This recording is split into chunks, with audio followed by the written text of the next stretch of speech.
Today on The World Today. U.S. Congress certifies Joe Biden's election victory in a late-night session after a deadly day of chaos. The chaos on the U.S. Capitol has left 4 people dead and a trail of damages behind, but peace returns to America's political powerhouse. Plus, world leaders condemn Capitol Hill riot as an attack on democracy. Hello everyone, and thanks for joining us. I'm Teniola Shubowale in Lagos, Nigeria. The world watched in horror Wednesday night as Trump supporters stormed the Capitol building, smashing windows, breaking into offices as lawmakers debated electoral college votes from the November presidential election to certify Joe Biden as America's next president. Members of Congress had to be whisked to safety but returned when some normalcy was restored. At the end of what was a really stressful day, they confirmed Joe Biden's win at the polls. The chair advises members of Congress, the certificates having been read, the tellers will ascertain and deliver the result to the President of the Senate. The votes for President of the United States are as follows. Joseph R. Biden, Jr. of the state of Delaware has received 306 votes. Donald J. Trump of the state of Florida has received 232 votes. The whole number of electors appointed to vote for Vice President of the United States is 538. Within that whole number, a majority is 270. The votes for Vice President of the United States are as follows. Kamala D. Harris of the state of California has received 306 votes. Michael R. Pence of the state of Indiana has received 232 votes. The announcement of the state of the vote by the President of the Senate shall be deemed a sufficient declaration of the persons elected President and Vice President of the United States, each for the term beginning on the 20th day of January, 2021, and shall be entered together with the list of the votes on the journals of the Senate and the House of Representatives. The purpose of the joint session having concluded, pursuant to Senate Concurrent Resolution 1, 117th Congress, the chair declares the joint session dissolved.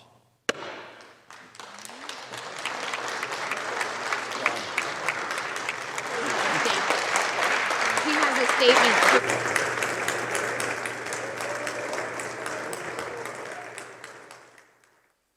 Well, it has taken President Donald Trump just a little over 2 months to finally admit to pledging an orderly transfer of power on January the 20th. What is not certain is if he will be at Joe Biden's inauguration. The White House released a statement saying this, but also repeating Trump's claim that he won the 2020 presidential election. A number of White House officials are said to be reconsidering their appointments, even in the office of the First Lady. And Vice President Mike Pence appears to have broken ranks with President Trump, changing his Twitter profile picture to that of Joe Biden and Kamala Harris. And for Americans, Wednesday, January the 6th will never be forgotten in American history. Here's a wrap of the day's happenings. USA! USA! USA! USA! USA! Violent protest at the U.S. Capitol leaves at least 4 people dead. Dozens of people were also arrested after supporters of outgoing President Donald Trump stormed the Capitol building in chaotic scenes. I will not tolerate fake news no more! Yes, yes! This is our A rough estimate of up to 30,000 Trump supporters had earlier gathered to hear a rally by the Republican incumbent, with large numbers later marching towards the Capitol and many seen breaking into the building.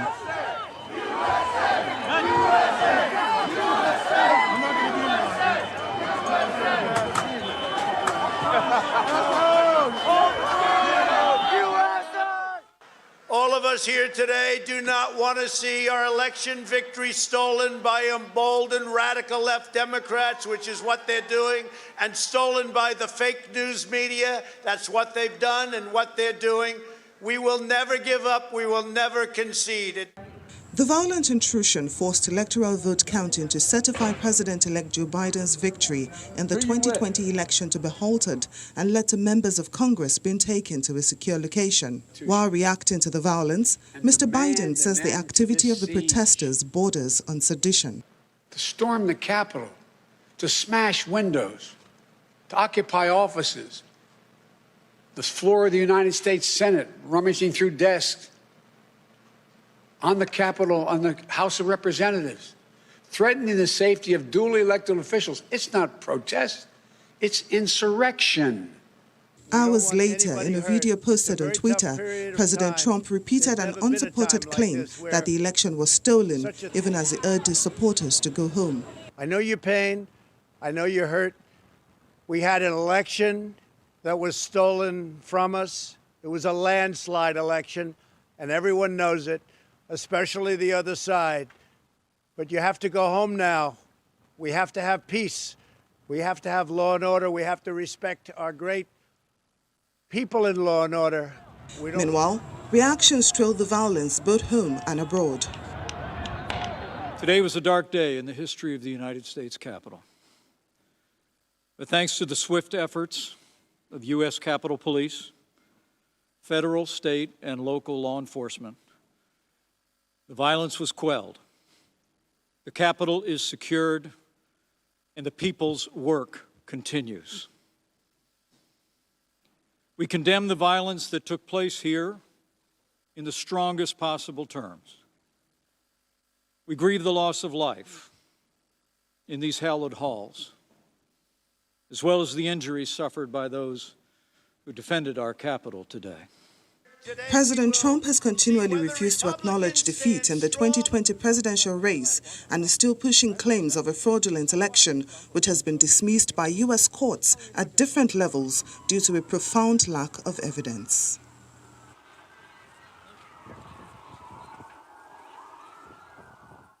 Our correspondent in Washington, D.C., Maria Bird, has been monitoring events on the ground for us. Maria, we've entered day one after that moment in history. Many Americans were shocked to see, the world was shocked to witness this degradation of democracy in America.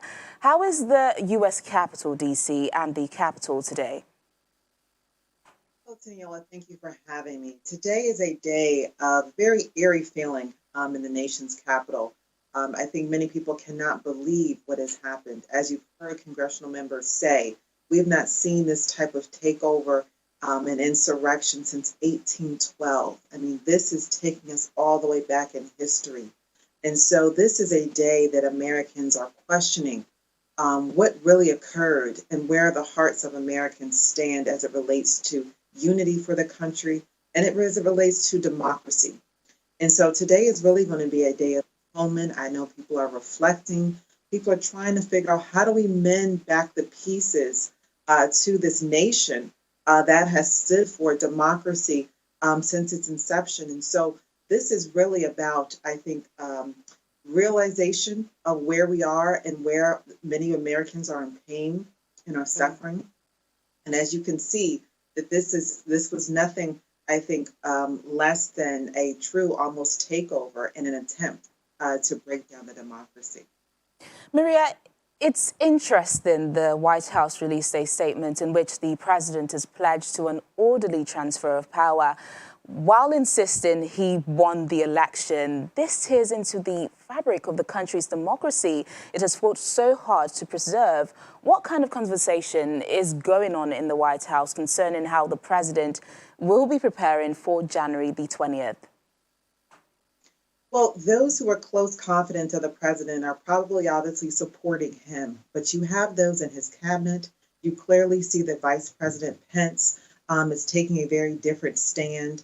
And you know that, the national security is looking at potentially resigning. So you're hearing scuttlebutts about whether or not individuals within his cabinet are going to resign as a result of yesterday. And so that is going to be something that we'll be watching over the next few hours, to be honest, and obviously over the next few days. Then the other question is whether or not they're going to enact the 25th Amendment to remove President Trump. And really the reason for that, people say it's only 13 days left. But he also has the option in 2024 to potentially run for office again. But if he's removed from office, that privilege will not be offered to him. And so I think that's really the reason for even considering that removal. And obviously, yesterday, many people were scared and threatened and cannot believe that something like that could have occurred. So they want to ensure that within the next 13 days, nothing like that will happen again. As you said, January 20th is our inauguration day. Yeah, inauguration day is just, less than 2 weeks away. So talk us through what happens here and out. Well, from here on out, we will continue to see the transition happen. Obviously, the election has been certified, and so you'll begin to see President-elect Biden really put more effort toward ensuring that all of his positions that are going to be very close to him are filled, beginning to really map out what his next steps will be come January 20th. You will begin to see, the agencies across the federal government begin to prepare for his administration. So it'll really be a time of continued preparation, but most importantly, really a time of bringing together the country as best they can. All right, Maria, a lot to keep our eyes on. Thanks once again for your reporting. Thank you. Joe Biden will be America's next president after the Senate and the House of Representatives overwhelmingly rejected an objection filed by Republican members of Congress to the counting of Pennsylvania's presidential electoral votes, and after the riotous mob stormed the Capitol, disrupting the debate. Leaders around the world have been reacting to what happened, the first being the British Prime Minister, Boris Johnson, who described the mob action as disgraceful. USA! USA! In Europe, a chorus of leaders condemned the scenes in Washington as an attack on democracy. Yeah, I will not tolerate fake news no more! Yes, yes! UK Prime Minister Boris Johnson called it disgraceful and said it is vital that there should be a peaceful and orderly transfer of power. In Germany, Chancellor Angela Merkel said those who stormed the US legislature were attackers and rioters, and that she felt angry and also sad after seeing pictures from the scene. I just wanted to express our friendship. The French President Emmanuel Macron slammed the scenes of violence in Washington, D.C., while also expressing his faith in the democratic process in the United States. What happened today in Washington, D.C. is not America, definitely. We believe in the strength of our democracies. We believe in the strength of American democracy. Top EU leaders have also made their views known. European Council President Charles Michel said he trusted the US to ensure a peaceful transfer of power to Mr. Biden, while European Commission President Ursula von der Leyen said she looked forward to working with Biden. For his part, UN Secretary General Antonio Guterres said he was saddened by the events at the US Capitol. The events also shocked America's close ally and neighbor to its north, Prime Minister Justin Trudeau, who said Canadians were deeply disturbed and saddened by the attack on democracy. Prime Minister Scott Morrison of Australia, another close US ally, condemned the riots and said he looked forward to a peaceful transfer of power. We hope for a peaceful and stable transition of government to the new administration elected by the American people. And this is a difficult time for the United States, clearly. They're a great friend of Australia and they're one of the world's greatest democracies. And so we just, our thoughts are with them and we hope for that peaceful transition to take place. In India, the world's largest democracy, Prime Minister Narendra Modi, who has enjoyed a good relationship with President Trump, said he was distressed to see news about rioting and violence in Washington. Israeli Prime Minister Benjamin Netanyahu, who has also been a close ally of President Trump, described the Capitol violence as a rampage and a disgraceful act that must be vigorously condemned. The rampage at the Capitol yesterday was a disgraceful act and it must be vigorously condemned. China, meanwhile, attempted to draw comparisons between the rioters who entered Congress to try and subvert the U.S. election result and pro-democracy protesters who stormed Hong Kong's Legislative Council last year. The Foreign Ministry claimed events in Hong Kong were more severe than those in Washington, but not one demonstrator died. We'll have more on the happenings in the United States after the break. Plus, Ghana's re-elected president, Nana Akufo-Addo, is inaugurated in Accra. More details in a moment. Stay with us. A warm welcome back to the program. We're staying with political happenings in the United States and the Congress certifying Joe Biden won the November 3rd presidential election and is set to be inaugurated on January 20th. Well, let's talk some more about this. U.S. and international affairs analyst Calvin Dark joins us from Washington. Calvin, it's great to see you. The 2020 elections in the United States have turned out to be the most uncertain, filled with twists and turns, and yet here we are. Is it any wonder things turned out the way they did on Wednesday night? No, and I'll tell you, my reaction as I watched what unfolded, just a few blocks from where I was yesterday and where I am now, the images were shocking, but they weren't surprising because since the November election, President Trump has called for this. His exact words were, "It's going to be wild." And in case that message didn't get through, minutes before this happened, he was exhorting his followers that election had been stolen, for them not to allow it, and for them to march to the Capitol. So it was shocking, but not surprising, and is an unfortunate conclusion of a president who has incited violence for the last 4 years.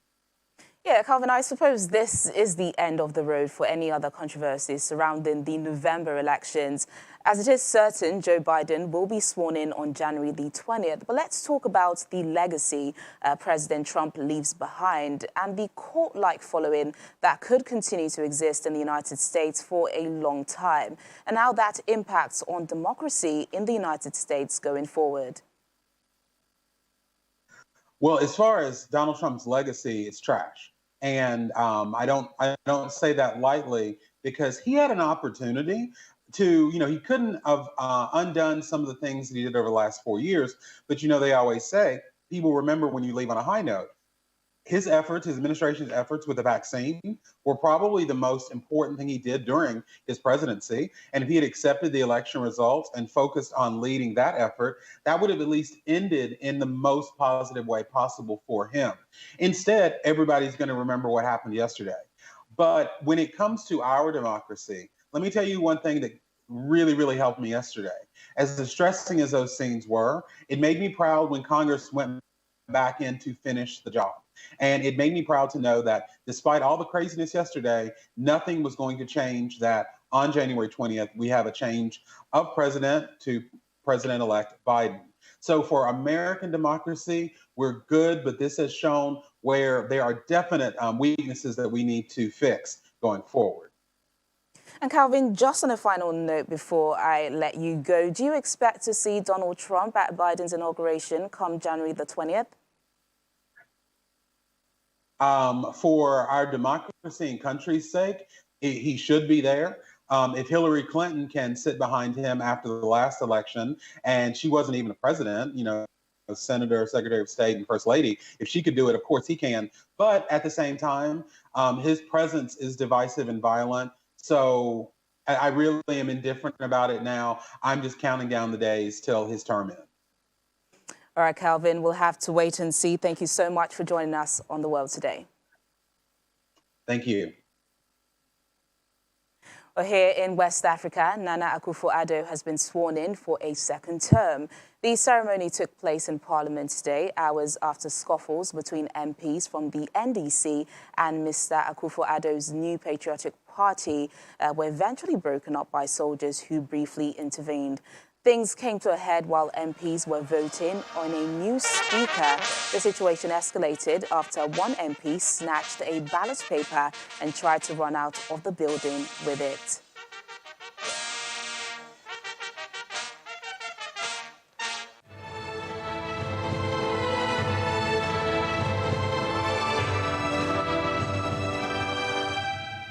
We end with our continued coverage of the coronavirus pandemic as the World Health Organization warns European countries rolling out the Pfizer-BioNTech COVID-19 vaccine to be flexible on time between the first and second doses. The European Drug Agency this week approved another vaccine for use. That's the Moderna vaccine. Many European countries have already rolled out vaccinations as they move to curb the spread of the coronavirus. Here's the global update. Yeah, thank you so much. The World Health Organization says European countries rolling out the Pfizer-BioNTech COVID-19 vaccine should be flexible on the time between the first and second doses. This comes as some countries are seeking to counter low vaccine supplies by extending the gap between first and second doses to up to 12 weeks and by considering lower volume doses of some shots. Britain stepped up its COVID-19 vaccine rollout with the Oxford AstraZeneca vaccine being deployed to local doctors' surgeries 3 days after hospitals began to administer it. The vaccine rollout complements that of the Pfizer-BioNTech shot, which was launched in the UK in December. As coronavirus cases rise sharply, hospitals are once again under pressure throughout the United Kingdom as National Health Service (NHS) staff struggle to deal with the new and more infectious variant of the coronavirus. People asking for your help, you just don't know who to help first. The patients are losing their lives at a dramatic speed. We're not just getting old people, this is young people that we're getting, people my age. On Wednesday, more than 1,000 COVID-19 daily deaths were recorded in the 4 nations of the UK for the first time since April, in addition to a further 62,322 new COVID-19 cases. South Africa has reached a grim milestone in the fight against COVID after reporting the highest single-day deaths and new cases as it wrestles an aggressive new wave of the virus driven by a new variant. This week, deaths from COVID-19 in the country surpassed 30,000, and Health Minister Zweli Mkhize says private and public hospitals are struggling to manage the influx of patients. And finally, Japan has declared a limited state of emergency in the capital, Tokyo, and 3 neighboring prefectures to stem the spread of the virus, hoping that less stringent curbs than imposed earlier will this time stamp out infections.